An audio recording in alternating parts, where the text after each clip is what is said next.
Bismillahirrahmanirrahim. Assalamualaikum warahmatullahi wabarakatuh. Waalaikumsalam.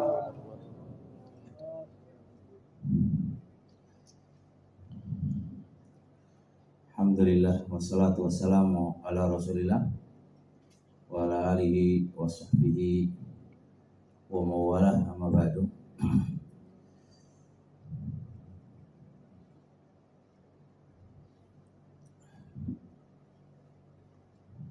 Air mana enggak ada air? Kalimantan. Oh, Kalimantan. Tugas. Tugas mulia ya.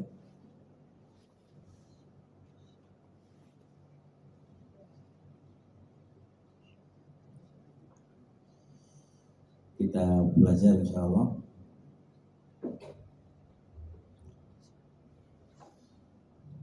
Oh iya Pak Lukman, tadi saya kamar mandi, modul WC-nya untuk kencing itu kayaknya kurang pas itu Pak. Jadi berdasarkan hadis Abi Hurairah muttafaqun alaih, marron nabiyyu, Nabi pernah melewati ala qabraini, dua kuburan. Kemudian Nabi ketika melihat itu mengatakan wa ma yu'adzabani, keduanya disiksa. Dua kubur disiksa, dan tidaklah keduanya disiksa karena perkara besar. Aslinya dia besar tapi dianggap biasa oleh manusia. Terus kemudian Rasul cerita apa masalahnya. Amma ahaduhuma, adapun salah satu dari keduanya sampai disiksa itu la yastatiru min baulihi, saat kencing itu dia tidak bertabir. Tidak bertabir berarti apa? Los-losan, terbuka auratnya. Nah, karena itu dianggap biasa oleh kaum muslimin, jadi ya wis lah, itu masalah. Itu masalah. Jadi kok yang saya khawatirkan nanti Pak Lukmannya bermasalah karena dia memberikan fasilitas kayak gitu terus dilakukan oleh orang. Nah, cipratan dosanya kena siapa? Nah itu makanya Pak Lukman layak dapat gaji besar juga ngono mau. Ono cipratane gak enak ke anak buah itu ya kena Pak Lukman. Jadi bagusnya ditutup Pak. Jadi maksudnya gitu nggak apa-apa, tapi bentuknya harus ada tabir. Walaupun tabirnya tidak tinggi. Nah wis dikai tabir kok nginceng ya itu masalah wong iku mau biarin. Itu sih masalah, pastinya pengen nonton. Nah itu kalau di situ kan nggak ada tabir sama sekali, ya terus ketok aurate piye. Nah nggak boleh gini, aurat lanang podo lanang masa ono suduri gitu kan. Itu kan nggak oleh, kata Rasulullah yang duru rajulu ila auratil rajul. Nggak boleh seorang laki-laki itu melihat aurat laki-laki. Nah aurat yang lanang itu apa? Mabaina surrati wa rukbati aurat, antara lutut sama pusar itu aurat. Jadi jangan buka sarungnya terus ketok pantate terus ketok pahanya kan aurat. Nah itu bermasalah. Jadi biar tidak gara-gara sedikit jadi nggak berkah, mendingan bicara ke iso berkah. Oke, tambahin dikit mau. Kalau terkait berdirinya itu Nggak apa-apa kalau kencing dengan berdiri masih diperdebatkan oleh para ulama. Kata Aisyah radhiyallahu taala anha, Nabi itu tidak pernah kencing dengan berdiri. Itu kata Aisyah. Hudzaifah ibnul Yaman, ra'aitun Nabi, aku pernah melihat Nabi kencing dalam keadaan berdiri di di tempat sampahnya suatu kaum. Nah, ketika Nabi kencing di tempatnya itu dikasih tabir sampai Hudzaifah pun gak melihatnya gitu. Nah, antara dua dalil ini maka kesimpulannya kencing dengan berdiri dan dengan duduk itu kedua-duanya boleh. Cuma mereka berdebat yang paling afdol itu apa? Berdiri atau duduk. Yang paling kuat itu mana yang paling aman dari percikan apa? Percikan apa? Kencing. Nah, itu yang paling afdol. Mana yang paling aman? Nah, posisi berdiri gak menunggu ya aman. Kan langsung apa? Masuk kan itu kan cipratannya kan aman ya. Cuma gak aman nih kalau gak tertutup itu. Ya, ini terkait yang tutup tadi. Gitu. Orang kalau kencing berdiri kan otomatis biasanya nggak dilepas semua seperti yang di toilet seperti itu. Nah, mungkin tutupnya yang nggak rapat sampai belakang juga mungkin. Asal antar satu sama lain bisa tertutup. Mungkin yang ditutupi itu di bagian apa? Samping. Ya agak mending samping terus kemudian. Tapi kalau bagusnya juga ditutup anunya Pak. Orang lewat kan ya kadang jenenge wong kayak model-model ini. Ya kalau model orang yang jaga auratnya mungkin siapa media iya itu penting itu aja. Tapi kalau modelnya ngomong kayak gini bojo mana kasusnya ya langsung wae dibuka sarung ini ya buka kabeh. Ya kalau orang-orang yang istilahnya berpengalaman dan ngono insyaallah iso anu Pak. Tapi yang namanya di usul fikih namanya sadbaret membendung jalan.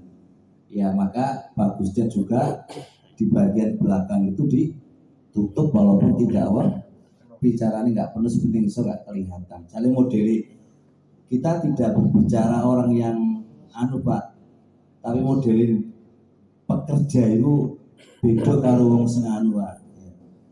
Kita alami wong pekerja itu wis pokoknya jadi los ngono ae wis Kak. Iku jenenge pekerja. Ya apalagi mohon maaf ya jadi apa jenenge ya sistem sekolah itu sekolah SD atau SMP ngono ta wis sudah gak pandang dulu wis pokoknya get aja ngono Pak. Pas mumet urusannya itu tamat. Jadi untuk membendung jalan bagusnya itu dibikin gitu lebih aman insyaallah. Kalau ngono kok saya dibuka berarti apa nih? Ya wong sing kebalik, wong sing kebalik. Ya Pak, sing kebalik ngono wae ya. Insyaallah. Pak Ahmad, Pak Ahmad. Lemes saya poso toh? Atau apa jauh dari istri jika model kayak gini?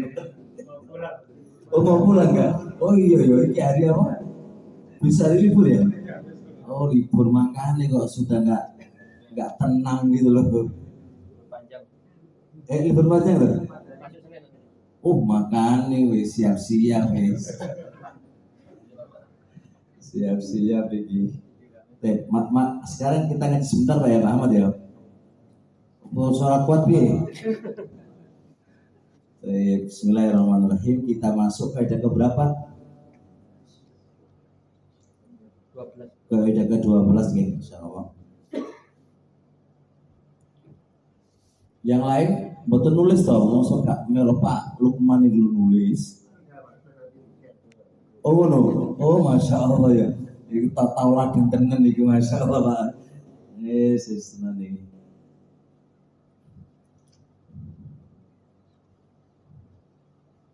Jenengan itu duwe pemimpin yang ngaji ku insyaallah jenengan bersyukur Pak soalnya ngaji. Wong ngaji itu insyaallah ya duwe dengan ngaji niku mau iso jaga dirinya amanah dan seterusnya. Tapi kalau pemimpin orang ngaji bisa repot. Pegangannya apa untuk bisa konsisten itu wis tenang. Bersyukur makanya jenengan ngaji bismillah suku iso-iso dadi CO.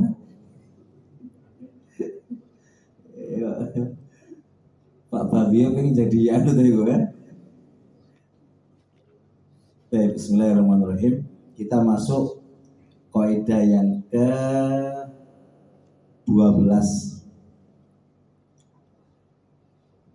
13 ya, sudah selesai kan? Terakhir 11. Oh, 11.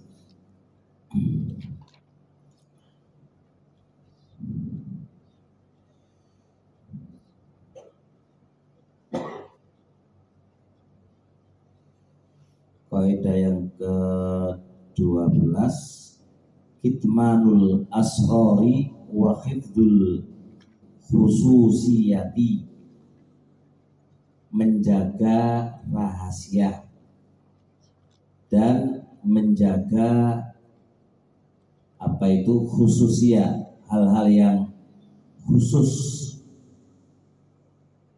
yang ada pada suami istri.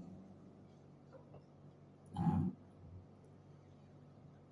perlu dipahami, suami itu ojo ember, istri juga ojo ember. Allah itu sampai mengatakan hunna libasul lakum wa antum libasul lakum. Kamu itu pakaian untuk istri, istri adalah pakaian untuk kamu. Kenapa suami dibahasakan oleh Allah pakaian? Karena pakaian itu nutupi aurat, nutupi apa itu nih aurat. Maka suami itu harusnya bisa nutupi rahasianya istri. Istri juga harus bisa apa? Menutupi rahasianya suami. Jadi istri jenengan walaupun lambini luar biasa besar satu nih, tetap itu juga istri sampean. Ojo ember ngomong ke orang-orang, wah bujuku itu gini. Nah, itu nggak benar, ini nggak benar. Secara dalil salah dan secara moral itu juga salah. Dan menunggu masyarakat lah biasa dong gue ya. Nentonggo cerita bujuku gini. Iku podo karo ngetokno aurate dewi, ya sama aja dengan apa membuka auratnya sendiri. Jadi maksimalkan. Sampai masih diperdebatkan oleh para ulama terkait ketika ada masalah lalu jenengan cerita ke salah satu orang yang bisa menyelesaikan masalahmu, itu masih diperdebatkan. Boleh nggak menyebut namanya? Contoh kayak jenengan itu wis pusing ngatur bojo, wis pokoknya bojo sampean itu luar biasa wis. Terus jenengan datang ke Pak Abdul Khalik nyari solusi. Nah kebetulan Pak Abdul Khalik itu kiai lah, kondang teko paciran wis. Ya amin ya. Gelare wis wake lah. Itu sama cerita Pak Abdul Khalik iki bojoku ngene. Itu masih diperdebatkan loh Pak, boleh apa enggak? Dengan Anda menyebut nama. Itu oleh orang itu masih diperdebatkan. Syaukani itu bantah, gak oleh. Tetap gak oleh kata Syaukani. Terus piye? Bahasa samaran. Pak Abdul Khalik ada seorang ngono bahasanya, ana seseorang begini piye solusinya. Ojo kok langsung ngomong bujuku ini ojo. Iku jenenge tetap ngumbar aib. Itu gak oleh menurut sebagian para ulama. Sebagian boleh menyampaikan itu karena demi mendatangkan kemaslahatan. Kalaulah gono kemaslahatan gak oleh, Pak. Gak oleh. Jadi harus dipahami nggih. terjadi perdebatan, perselisihan, apapun yang terjadi, nggak boleh cerita ke siapapun. Bahkan ke orang tua pun nggak boleh cerita. Di beberapa buku yang saya tulis, Pak, di antara sebab rusaknya rumah tangga itu karena Anda menggunakan orang ketiga, yang mana Anda selesaikan itu bisa selesai Anda menggunakan orang ketiga. Nah, orang ketiga ini siapa? Baik mertua atau orang tua Anda. Maka jangan sekali-kali Anda buka masalah kamu di depan orang tua kamu. Paham? Logikanya begini. Perjalanan suami istri itu insya Allah bisa selesai walaupun terjadi pertengkaran. Itu kan cepat marini, Pak. Tapi kalau Anda sudah menggunakan orang tua atau mertua itu belum mesti mari, ya kan? Bencinya itu belum mesti selesai, yang mana anaknya sudah selesai. Pas contoh gini, Pak, bujuku ngene-ngene nang aku, kan namanya orang tua, anaknya digituin sama orang lain kan marah. Nah, sehingga seminggu setelahnya Anda sudah baikan sama istri. Orang tua kamu yang kamu ceritain gitu, apakah pasti baikan? Belum mesti. Tergores hatinya itu terus, nah sehingga gak menyelesaikan masalah. Justru tambah bumerang dalam rumah tangga itu. Makanya wong lanang kalau sudah berani nikah, Anda harus bisa menyelesaikan sendiri.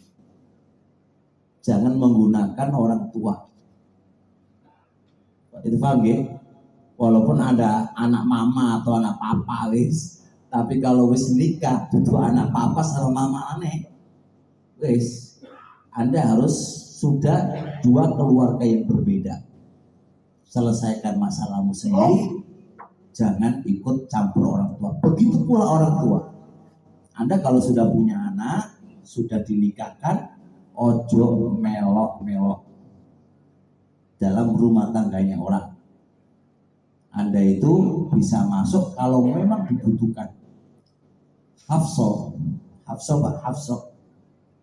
saat lagi punya masalah sama apa? Nabi kan, Hafsah. Itu pun apa? Umar radhiyallahu taala anhu itu apa yang terjadi? Umar itu apa? Itu nggak masuk langsung, Pak. Nggak masuk langsung. Umar itu tetap nanya, Nabi kenapa nggak kesini? Gitu dulu, Pak. Terus kemudian dia cerita gini-gini. Apa tadi? Kembali ke suami kamu. Langsung, Pak. Ayo kembali ke suami kamu. Jadi justru tidak dikasih peluang. Nah, kalau wong wedok laporan ke jenengan gini-gini kasih peluang, udah. Wes tambah berani kalau suami ini soalnya ada orang tua yang mendukung. Selama Anda masih istrinya, kembali kamu, pulang kamu ke suami kamu, jangan di sini. Itu harusnya. Orang kok malah ditangkap, terus begini wae kalau kamu dimarahin, ini wae, itu kasus. Orang tua berkasus lah, nggak menyelesaikan masalahnya anak. Ya wes, anaknya tambah berani, doming saitik mulai. Apa ini gitu? Mari jangan sekali-kali ikut campur dalam rumah tangga. Nah, kalau dia cerita suami begini, diam. Itu suami kamu, aib kamu. Kenapa kamu ceritakan ke saya? Oh, coba tambah dikorek. Yo, itu suami, itu seorang wong tua sih wae dengan wong tua ya. Oh, cerita di wong tua sih kayak ngono, Pak ya. Tenang loh ini.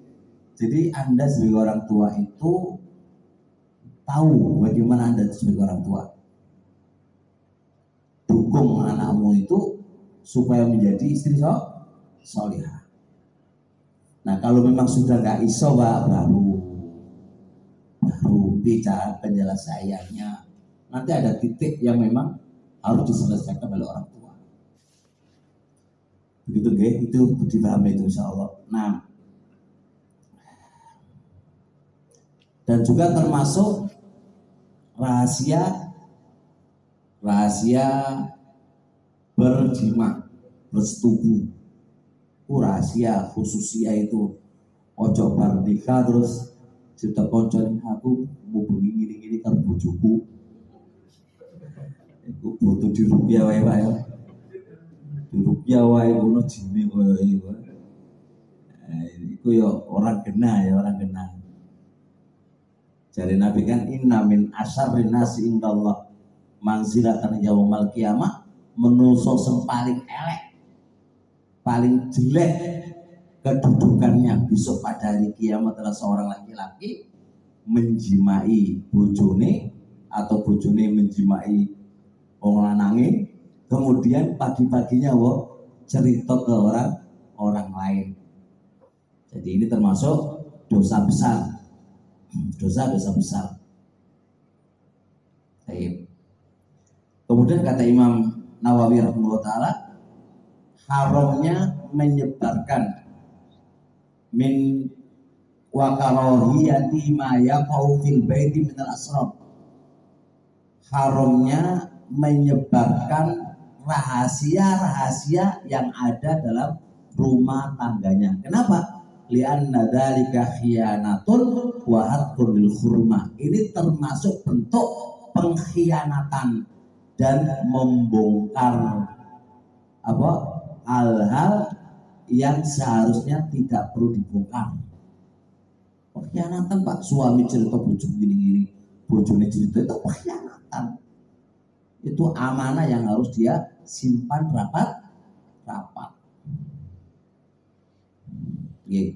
Jelas insyaallah itu.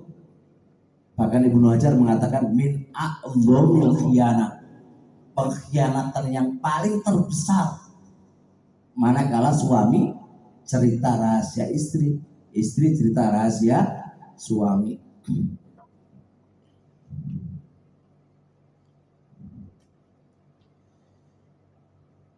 Baik, bisa dipahami insyaallah ya. Jelas? Baik. Termasuk juga praktek hifdzul asrori maliyah wal ailiyah, Pak. Sembunyikan rahasia keuangan. Jadi jenengan kolek gaji niki, bojo gak oleh cerita ala gajiku ngono, ngomong cerita tonggo-tonggone, gak perlu cerita nang tonggo. Gajiku sekian opo? Kenapa begitu, Pak? Jikalau itu gede, maka itu pasti diiri. Makanya kata Nabi, ini apa namanya? Kullu nikmatin maksudun. Semua nikmat pasti dihasati. Oke, jadi kalau ada cerita tetangga gaji muake tinggi, apa yang kamu dapatkan? Jikalau gajinya luwih tinggi daripada Anda, pasti Anda dihasati. Jikalau gajimu rendah di bawahnya dia, apa yang kamu dapatkan? Diremehkan. Jadi mau gaji piro, mau wis rahasia antara aku dengan kamu. Oke, jadi biasanya sampai 2 ember ora ya? Ember ora ya? Ojo ember-ember kandhani bojone. Wis iki rahasia. Aku gaji piro wis teko meneng wae. Sempenting iso mangan. Termasuk juga rahasia gini. Aku mangan opo? Nemu mah tempe. Gak perlu, Pak. Aku mangan tempe, mangan daging, wis teko meneng wae. Itu termasuk apa jenis rahasia suami. Kalau Anda itu mangane tempe berarti apa? Kan gak punya duit. Berarti kan Anda merendahkan suami. Waduh, kalau Anda itu jelek-jelekan suami kamu di depan orang.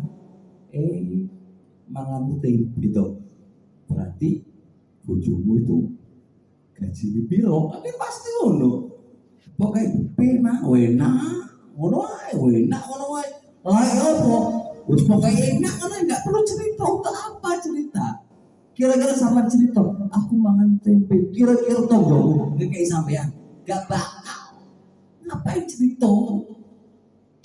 Mangan enak teko meneng, mangan gak enak teko menang itu rahasia Pak, rahasia keluarga. Terus ojo ember. Ana wong ngene-ngene ember ya. Mau apa Pak Abdul Khalik? Ember apa rasanya ya? Oh kono. Oh, file apa kok ora ono? Lucu lho ya. Baik-baik aja ya. Alhamdulillah. Yo yo ngaji kok lapo kok. Ya Pak Babi ya toh? Hah? Yes. Jelas nggih? Di antaranya juga bentuk menjaga rahasia, menjaga cacatnya suami. Suami nggak bisa berdiri impoten atau apa, harus kok menengowai. Ya kan kalau saja itu berjima terus apa jenenge nggak tahan lama sekali nempel, wis betu, ya bikin murung-murungin bojo ya, tapi kan itu rahasia ini suami, nggak perlu ngomong, terus toko meneng ngono ya. Menang ya. Kalau nggak kuat ya jalur gak ngono ya kan selesai ya. Oh rasanya ngomong kemana-mana. Waduh, ini masyarakat tuh gini modelnya Pak. Kalau ngomong wong wes bujuku wes 5 menit tok. Pak Ahmad guyu gitu loh. 5 menit tok wes ora kuat maneh. Nah ya opo ini cerita gini ya opo. Ya walaupun di fikih Pak, kalau punya suami sekoyok ini disuruh nunggu setahun, suruh berubah. Tapi kalau baru setahun kok sek ngono wae ya haknya istri, mau pingin minta cerai atau enggak itu haknya, karena 5 menit tok ngono ya mumet urusan ini. Ya mumet maka harus berubah. Pak Ahmad mikir itu. Satu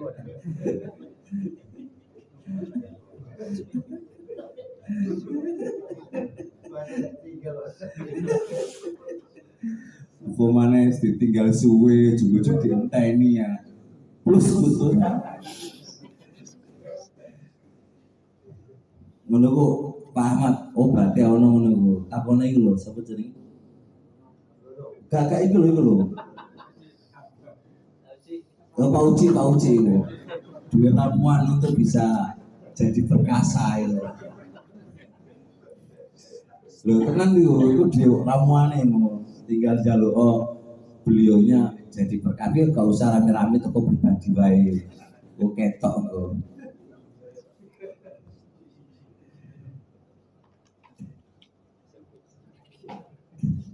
Jelas insya Allah ya. Loh, tenang Pak. Karena termasuk saya baca beberapa tesis S2-nya sebagian orang itu Pak. Di bab perceraian itu termasuk 70% sebab perceraian itu ya karena istri tidak puas dari suaminya. Maka kepuasan itu salah satu cara untuk mawaddah warahmah dalam rumah tangga. Nah, Anda harus bisa mengatur, ya itu semuanya bisa diatur, ya bisa diatur. Sampai saya pernah ke Solo Pak, ada 10 jurus.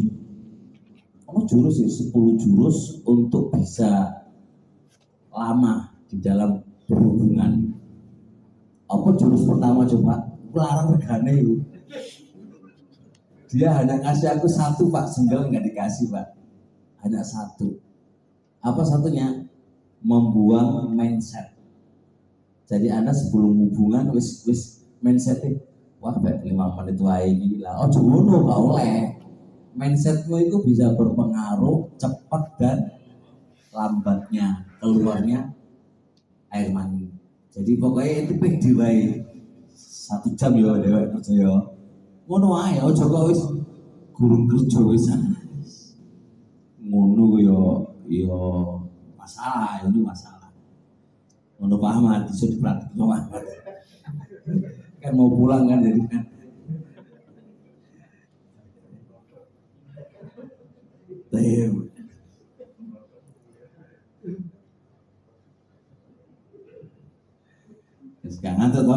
bab ngono ngantuk. Bab ngono ngantuk lho. Terus juga bab berjima itu ono fikihnya, Pak. Ono fikih. Cara sampai aku nulis buku, Pak, cara berjima. Cara berjima kan ada adab berjimanya ada. Itu bukunya tebal segini, Pak. Jadi tebal segini bukunya itu untuk cara memuaskan, bahasa cara memuaskan. Itu ono ilmu nih. Ono ilmu nih. Tebal ya, tebal ini. Mari moco pora senengane. Aku selesai moco nih, Pak. Soalnya waktu itu saya mau nulis buku terkait dengan itu, saya baca. Ya di tengah perjalanan sibuk yang lain, maka jadi nggak selesai. Itu sudah saya baca itu. Teorinya itu gimana caranya.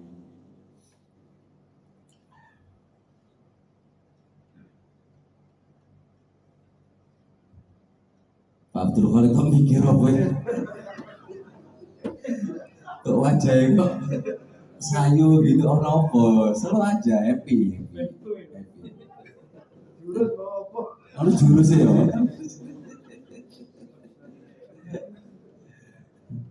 Loh, tua-tua tidak harus kalah gitu kan. Tua-tua harus kuat. Dewa Ahmad.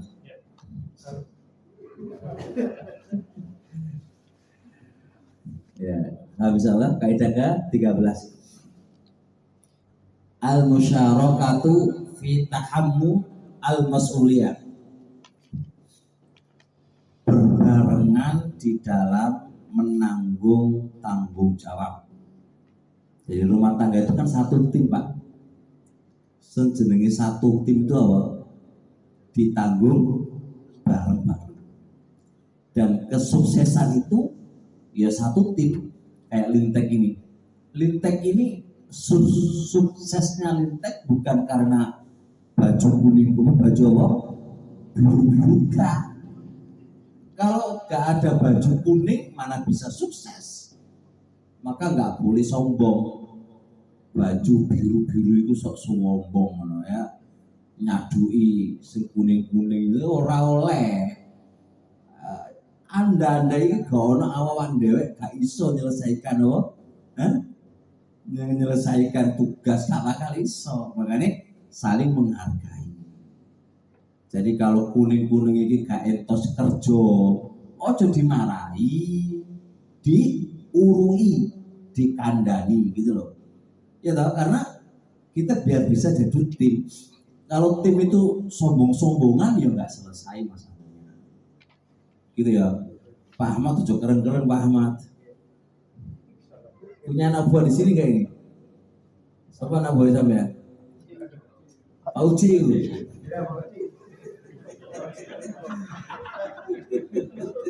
Senang itu terus Pak Uci ya. Gue kayak obat gampang.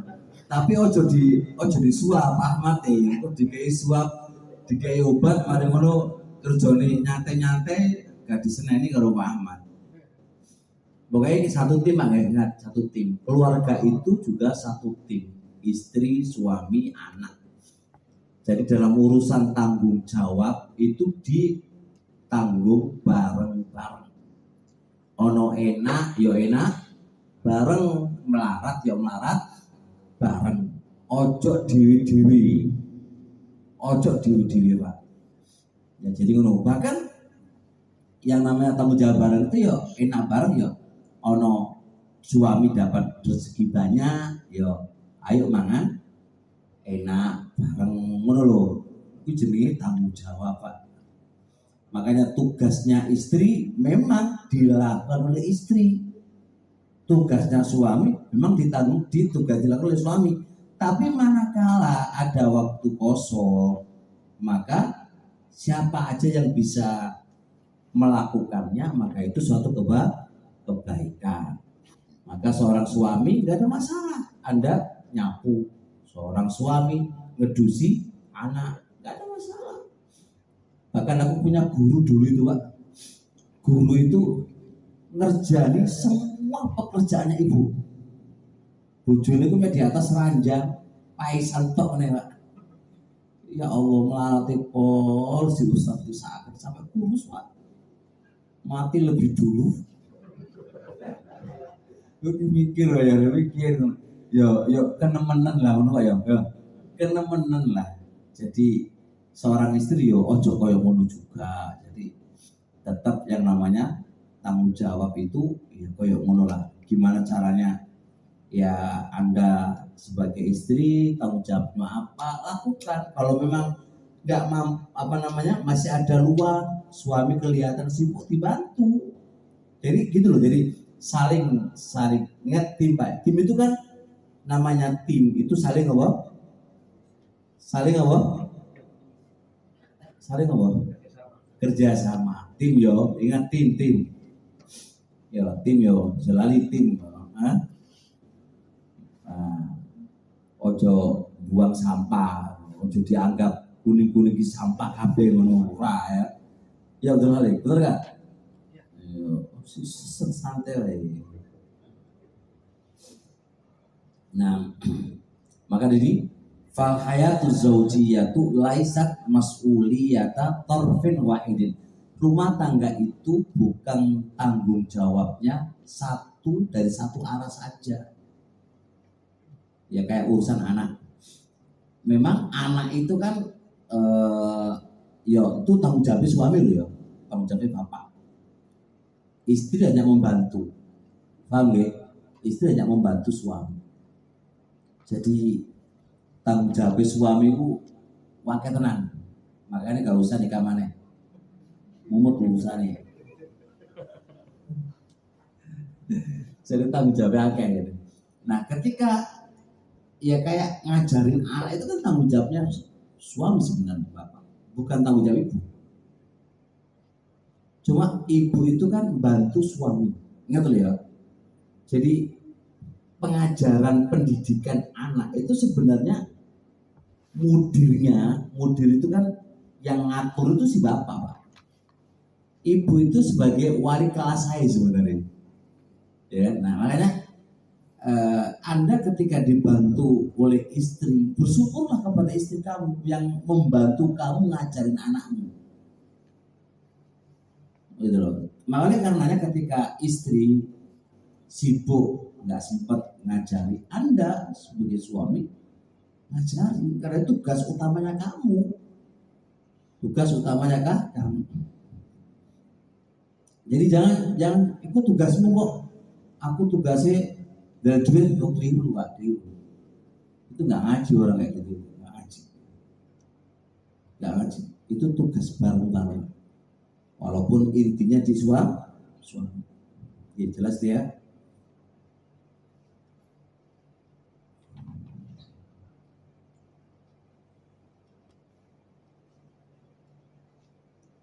Baik.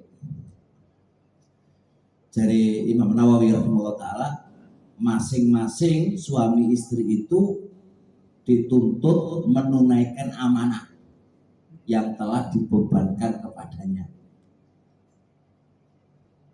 Dan masing-masing juga dituntut untuk melakukan apa yang terbaik untuk anak dan rumah.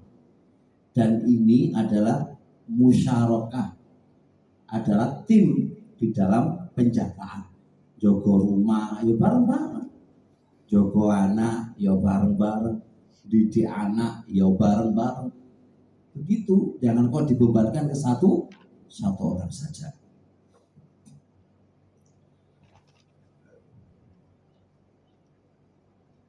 Misal contoh kayak tim dalam masalah uang Pak. Suami cari uang, oke. Setelah itu dikasihkan ke istri. Maka istri gimana caranya menghemat uang itu? Itu namanya kerja sama. Orang kok suami petenteng bela duit, mari ngono sehari dikekno bojone entek ya. Duit entek, itu namanya nggak tim, ngabisin duit. Ya gimana caranya dia juga menghemat, gimana cara membelanjakan uang sesuai dengan kebutuhan yang urgent, kebutuhan pokok yang nggak pokok nggak usah dibeli lah. Iki baju wis apik tuku maneh lah kare apa mangan baju to iku penggawe nang wedok. Mang wedok saiki jarang ke pasar, tapi apa COD wae online aja. Ya Allah, ya Allah. Maka beruntung punya istri yang nggak ngerti HP.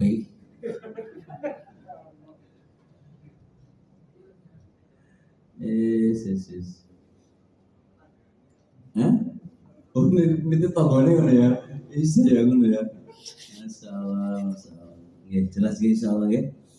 Jadi tolong itu difahami dengan baik ya, jogo tim.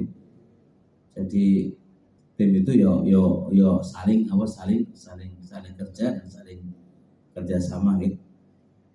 Tapi cukup insyaallah, semoga dimudahkan oleh Allah Subhanahu wa taala urusan kita. Dan yang pulang semoga selamat, hati-hati soalnya ojo banter kulubur undalan ya repot. Saking kebleke lah cepat banter aja, hati-hati di masalah banyak kendaraan. Semalam jam 12 itu di abir-abir itu bir ya, abir-abir ya, itu 2 tubrukan sepeda motor kayaknya mati itu. Coba terbanter. Baik, subhanakallah wa bihamdik, asyhadu an la ilaha illa anta, astaghfiruka wa atubu ilaik. Assalamualaikum warahmatullahi wabarakatuh. Waalaikumsalam.